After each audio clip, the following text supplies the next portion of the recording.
गोदी में खेला के लड़का तोहर के माई कहता, साली तोहर के माई कहता, और लड़का तोहर के माई कहता, अपना माई के ही मौसी कहता।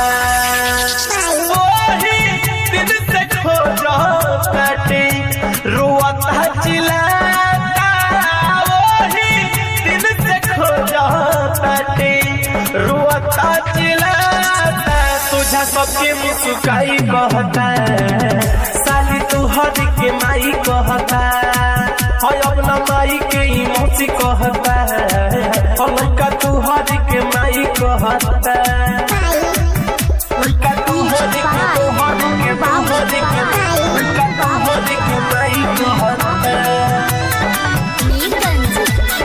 माई कहता।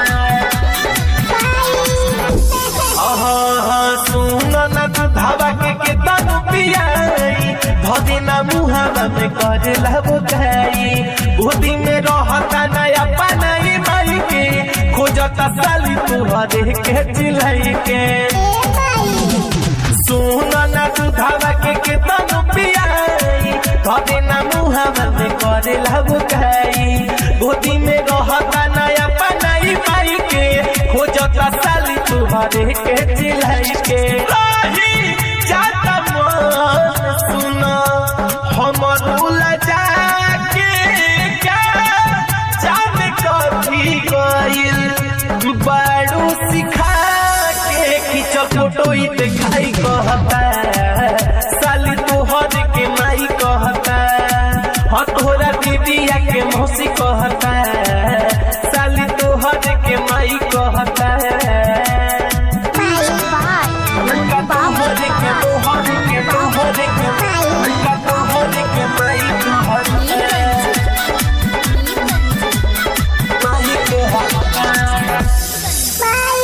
करत रही माना जनिए तना खिलाब, माई माई कहे के नया हाथ लगाब, मनलू ना बात तू कैलू है कामा, कहेला दिसी राजे जब तहर नामा।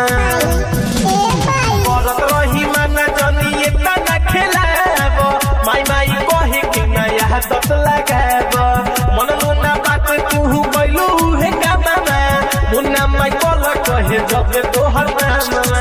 आज कैल पानी हम एक समझाई, रख दिल बटे सबई जतिया डुबाई, एकाई के बोलाई कहता, साली तोहर के माई कहता, हमरा में हर के मौसी कहता, साली तोहर के माई कहता।